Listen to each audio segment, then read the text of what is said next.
একটা ফলন্ত গাছ ছিল, ওই গাছের মধ্যে একটা পাখি আইসা বাসা বাঁধছে। ভাইয়ের আমার, ফলন্ত গাছের মধ্যে পাখির বাসা, পাখি বাসার মধ্যে ডিম দিত বাচ্চা ফুটানোর জন্য।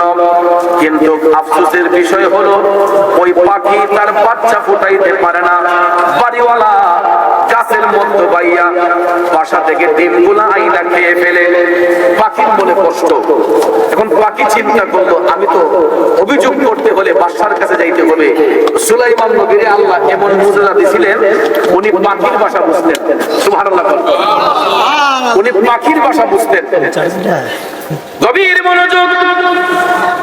বাদশা সুলাইমানের কাছে পাখি উড়ে উড়ে আসলো, আয়েশা বলতেছে, ও বাদশা সুলাইমান, আমি বুক ভরা ব্যথা নিয়ে আপনার কাছে আসলাম। সুলাইমান নবী ডাক দিলেন, পাখি রে, কি এমন ব্যথা তোমার মনে, কি ব্যথা নিয়ে তুমি আসলাম? পাখি ডাক দিয়া কয়, বাদশা সুলাইমান, আমি অনেক আশা নিয়া আমার বাসার মধ্যে ডিম দেই বাচ্চা ফোটানোর জন্য, কিন্তু যেই বাড়িওয়ালার গাছের মধ্যে আমি বাসা বাঁধলাম, বাড়িওয়ালা প্রতিদিন আমার বাসা থেকে ডিমগুলা নিয়ে খেয়ে ফেলে, যেই কারণে আমি বাচ্চা ফুটাইতে ব্যর্থ হইয়া যাই, আর বাচ্চা দিতে পারি না। সুলাইমান নবী বিষয়টা বুঝলেন যে আসলে তো পাখির মনে অনেক ব্যথা, যে বাচ্চা দিয়ে ফুটাইবার জন্য ডিম দিল কিন্তু বাচ্চা ফুটাইতে পারে না।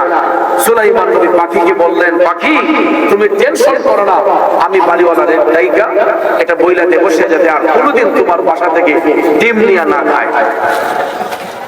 পাখি খুশি না বেজার? পাখি উড়ে উড়ে চলে গেল। পাখির মনে বিরাজ করতেছে, আর তো কোনোদিন আমার বাসা থেকে ডিম খাবে না।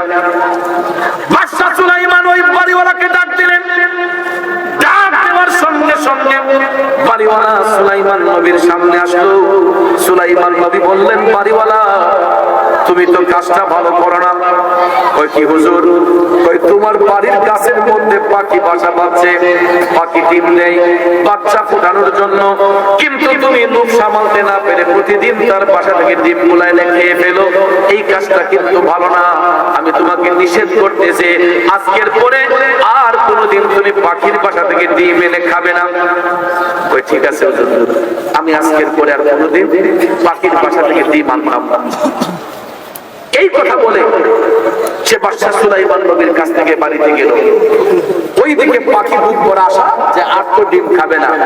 কিন্তু ভাইয়ার আমার, ওই বাড়িওয়ালা যখন ঘর থেকে বের হয়েছে, তার নজর গেছে গাছের মধ্যে। সুলাইমান নবী তো না করছে খাইতাম না, আচ্ছা আজকে আর খাইতাম। সে কি করছে, মুখ সামালতে না পেরে আবার গাছ বাইয়া বাইয়া উপরে উঠছে। পাখির বাসায় গিয়ে দেখে সত্যি পাখির ডিম আছে, আজকে খাইয়া লাই। কারণ সে তো লোভী, লোভ সামালতে পারে না, পাখির বাসা থেকে ডিম এনে খেয়ে ফেলছে। উড়ে উড়ে পাখি আসলো বাসায়। আয়েশা দেখে বাসার মধ্যে ডিম নাই। পাখির ব্যথা বাড়ছে না কমছে? পাখি যখন আয়েশা দেখলো বাসার মধ্যে তার ডিম নাই, ডানা মেলে উড়ে উড়ে পাখি সুলাইমান নবীর কাছে আসলো।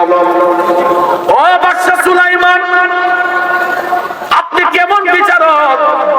আমি আপনার কাছে একটা নালিশ করলাম, আপনি আমার বিচারটা করে দিলেন না। কিরে পাখি কি? কয় আপনি না বাড়িওয়ালাকে নিষেধ করছিলেন আমার বাসা থেকে ডিম নিয়ে না খাওয়ার জন্য? সুলাইমান নবী কয় করছিলাম, কি তুইছে? কয় বাড়িওয়ালা আজকেও আমার বাসা থেকে ডিম আইনা খেয়ে ফেলছে। সুলাইমান নবী খুশি না বেজার? উনি বেজার হয়ে গেলেন। আমি শাসন করার পরেও সে আমার কথাটা মানলো না। তখন ওনার মনে একটু রাগ আসলো। সঙ্গে সঙ্গে পাখিকে সান্ত্বনা দেওয়ার জন্য বাদশা সুলাইমান উপস্থিত সময় একটা জিনকে ডাক দিলেন। জিনকে ডাক দেওয়ার সঙ্গে সঙ্গে জিন আইসা সুলাইমান নবীর সামনে হাজির হয়ে গেল। হুজুর আমাকে কেন ডাকলেন? সুলাইমান নবী বললেন, জিন আমি তোমাকে এই কারণে ডাকছি, এই যে দেখো পাখি আমার কাছে বসে আছে, পাখির মনে বুক ভরা ব্যথা, পাখি বাসার মধ্যে ডিম দেই বাচ্চা ফুটানোর জন্য, কিন্তু যেই বাড়িওয়ালার গাছের মধ্যে পাখি বাসা বাঁধলো, ওই বাড়িওয়ালা গাছের মালিকানা দাবি কইরা প্রতিদিন তার বাসা থেকে ডিম নিয়ে খেয়ে ফেলে। জিন কয় হুজুর আমি কি করতাম আদেশ করেন। সুলাইমান নবী কয় তোমার আদেশ করবো তুমি আজকে গাছের উপরে উঠে বসে থাকবে। এ যদি আরেকদিন ওই পাখির বাসা থেকে ডিম আনতে যায় তুমি তারে গাছের উপর থেকে ধাক্কা দিয়ে ফেলাই দেবে যাতে সে ভয়ে আর কোনোদিন গাছ পাইতে না পারে। জিনে তো চাইছে আর পাইছে, কথা কোন ঠিক না? সুলাইমান নবী জিনকে বললেন তুমি তাকে আছাড় দিয়ে গাছ থেকে ফালাই দিবা যাতে আর কোনোদিন সে গাছ পাইয়া উঠিয়া পাখির বাসা থেকে ডিম আনতে না পারে। তখন জিন বলতেছে হুজুর ইনশাআল্লাহ আমি এই দায়িত্ব পালন করব, আপনি এই বিষয়গুলো চিন্তা করেন না। আপনারা বলুন পাখি খুশি না বেজার? জিনকে যখন আদেশ করা হলো পাখি খুশি, উড়ে উড়ে পাখি চলে গেল। যায়া পাখি আমার বাসার মধ্যে ডিম দিল। ডিম দেওয়ার পরে এখন বাড়িওয়ালা তো লোভ সামালতে পারে না, ডিম খাবে। ওই দিকে দেখা যায় আদেশ করোয়া জিন গাছের আগার মধ্যে ওইটা বসা যে বাড়িওয়ালা গাছে উঠবে জিন ধাক্কা দিয়ে তাকে ফেলে দিবে, ঠিক না বিঠের? কিন্তু ভাইয়ারা আমার জিন যখন গাছের আগার মধ্যে বসা এমন সময় বাড়িওয়ালা ঘর থেকে বের হয়েছে গাছে উঠার জন্য। গাছে উঠবে ঠিক ওই মুহূর্তে ওই বাড়িওয়ালার বাড়ির সামনে একজন ভিক্ষুক আইসা ভিক্ষার জন্য হাত দিছে, আমাকে কিছু ভিক্ষা প্রদান করেন। ভিক্ষুক যখন হাত দিল ওই বাড়িওয়ালা ভিক্ষুককে করে নিয়া তাকে পেট করে খাওয়াইলো। সুবহানাল্লাহ।